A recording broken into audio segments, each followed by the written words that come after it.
Yun, magandang araw po sa inyo lahat. Welcome po sa Makapili TV.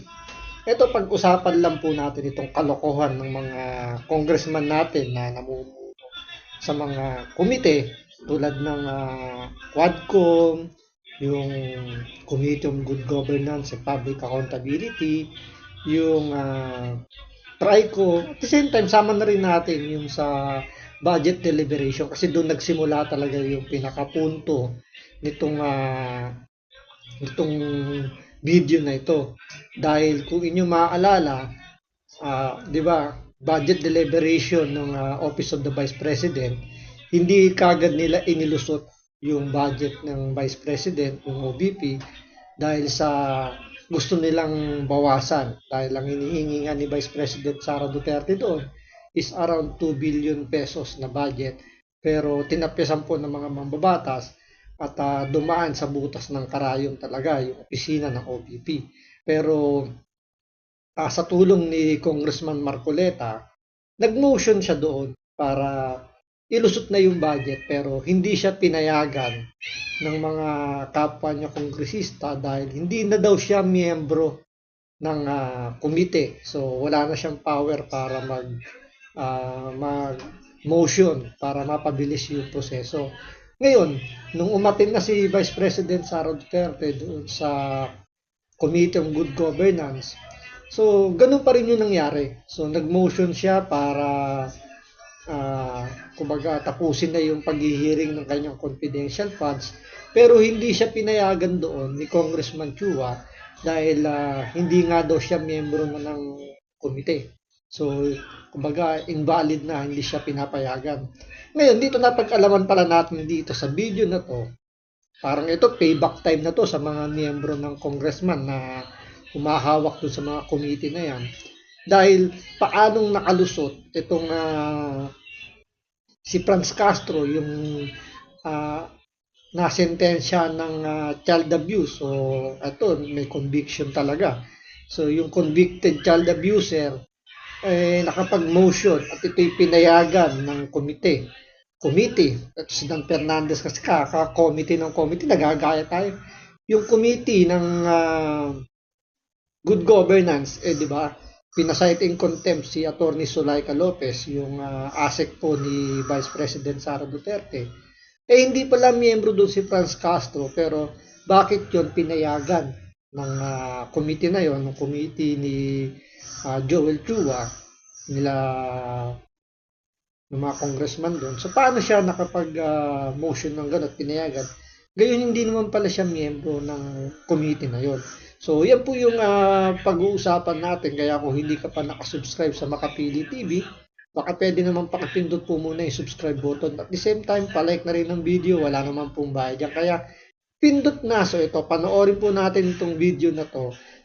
Kayo na po yung kapagsasabi na talagang itong mga congressman natin na talagang ang turing na kay Congressman Marcoleta ay hindi na siya, alam niyo, hindi na siya ganun ka-close. Kumbaga, ang turing na sa kanya dito ay kalaban na ng mga tambaluslos dahil dun sa huling committee na inatinan ni Congressman Marcoleta, hindi siya pinayagan na i-cite in contempt yung isang abogadong vlogger na siya sabi niya sinisiraan siya dahil sabi ni Attorney Google Dan Fernandez, hindi na daw siya miyembro. So, tinabla yung kanyang motion. At the same time, ni isang mga kasamahan niyang kongresista, wala man lang bumakap or wala man lang tumulos sa kanya para ma-cite in contempt yung abogadong vlogger. So, kaya mas nakikita natin kung ano ba talagang karakas ng mga congressman natin ngayon na kapag hindi ito pabor sa kanila, wala silang pakialam.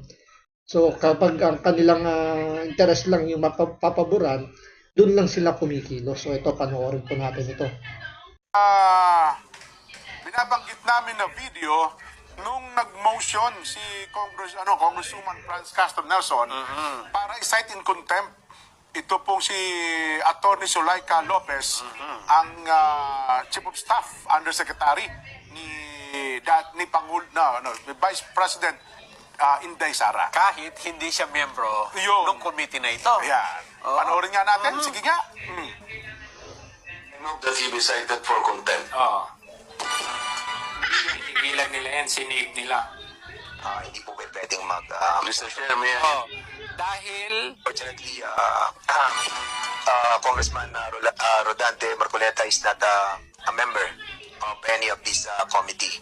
So, So yun, bali itong video na to, galing sa isang vlogger na to, napansin niya rito na itong si Congressman Google Dan Fernandez, ito'y hearing to nung pinatawag yung mga vloggers.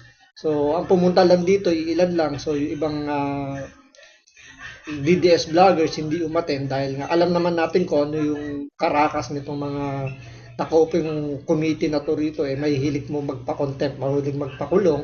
Kaya hindi pumunta yung mga DDS vloggers dyan dahil naramdaman nila, nakita na nila na malaki yung posibilidad na sila ay ipakukulong nitong mga congressman na to kapag umatin sila dyan.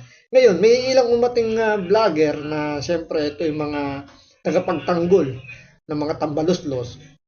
So, gusto ni Congressman Marcoleta rito na i-cite in contempt itong abogadong vlogger dahil sa paninira di umano sa kanya. So, yung naging sagot dito ni Congressman Google Dan Fernandez, hindi daw miyembro si Congressman Marcoleta ng committee na to, kaya hindi siya pwedeng mag-motion.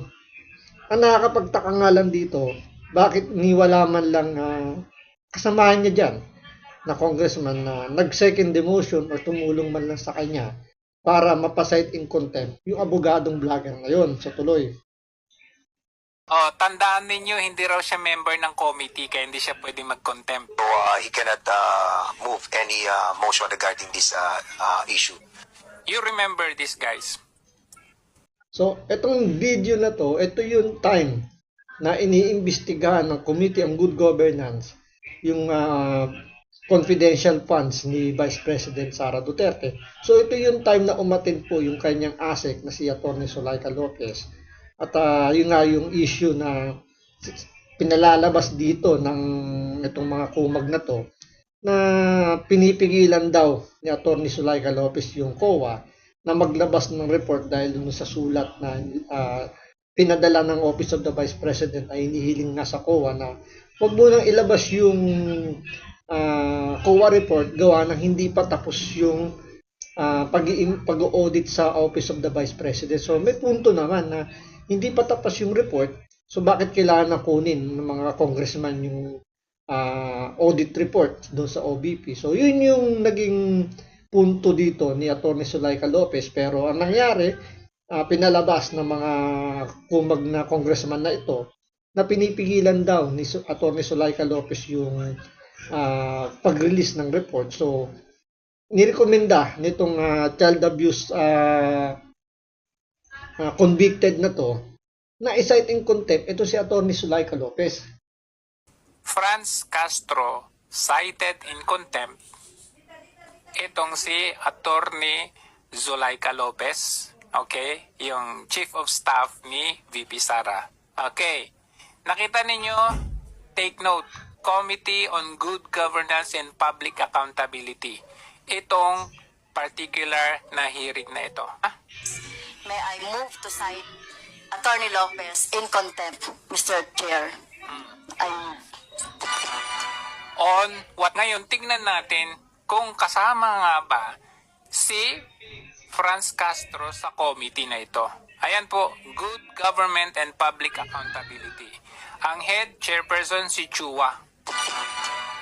Tingnan nyo Hanapin natin kung merong Castro dito. Ayan. Vice Chairperson, Abante, Pimentel, Acop, Yap, Kita ba kayong Franz Castro dito? So ngayon, balik tayo sa sinabi ni na hindi daw siya member. Ayun, okay na. Salamat dun sa content creator na gumamit din po ng punto na yun, Pong. Baka sabihin, di ating in-acknowledge. Hindi, ako, kaya pinasinag ko, gusto ko ipaalam Yung punto lang, opo. Kahit ibang tao ay nakakaalam din ng katwiran. At ako'y masaya dahil kahit hindi na ako'y nagpunto nun. Kasi kaysa makipag-away na naman ako sa kanila, akala nila palagi na lang ako nagpapabida. Ayan. So yung kasi yung tingin dito kay Congressman Marcoleta na kapag every time na siya umaattend ng hearing at andun yung mga kumag na congressman na namumuno doon sa committee ng Quadcom, ng Committee on Good Governance, sa kanyang bago ngayon, yung TRICOM, parang pinalalabas nila rito na si Marcoleta kontrabida sa kanilang buhay, sa kanilang committee na yon. Kaya nga parang dito, pinararamdam kay Congressman Marcoleta na hindi siya belong doon sa grupo na yon. So hindi siya welcome. So lumalabas lang talaga na yung mga congressman nating mga damuho doon, hindi na mapagkakatiwalaan. Kaya hindi rin natin masisisi yung mga vloggers ng DDS kung bakit hindi sila umattend doon. Marami pa sinasabi dyan na natatakot daw yung mga DDS vloggers. No, hindi sila natatakot na umattend. Ang pinakapunto lang nila rito, wala silang tiwala dito sa mga congressman na umahawak sa mga committee na yan. Hindi committee committee na yan, dahil saan ba ang pupuntahan ng hearing na yun? Kundi isa-cite in contempt sila. So, kumbaga hindi rito balanse, hindi sila neutral. So, may kinikilingan na antimano na kapag ang mga vloggers o yung mga resource person na kanilang iimbitahan against sa government, sa administrasyon ni Bongbong Marcos, kitang baluslos sa speaker, malamang sa malamang isa-cite in contempt. Pero kapag yung vloggers o yung isang resource person nila na inimbitahan nasa panig ng ni Bongbong Marcos, ni Tambaluslos, sa mga congressman nating mga kumag na ito, bibigyan pa nila ito ng pribilehiyo na makapagsalita. Kaya nga kung panonoorin mo yung hearing na yun, nakapagsalita yung ibang vloggers ng mahaba-haba dahil nagamit nila yung platform na yun para sa kandidatura nila, kasi meron nung vloggers na tumatakbong senador at nagamit niya yung hearing na yun para paano magkaroon siya ng exposure, magkaroon siya ng tawag dito ng publicity. So, paano makakakuha siya ng kahit konting boto, or sabihin natin, baka malay mo nga naman makachamba siya at manalo. So, kumbaga, ang punto lang doon, kapag ikaw ay against sa government, yung trato sa'yo, kalaban. Katulad ng ginagawa nila Congressman Marcoleta.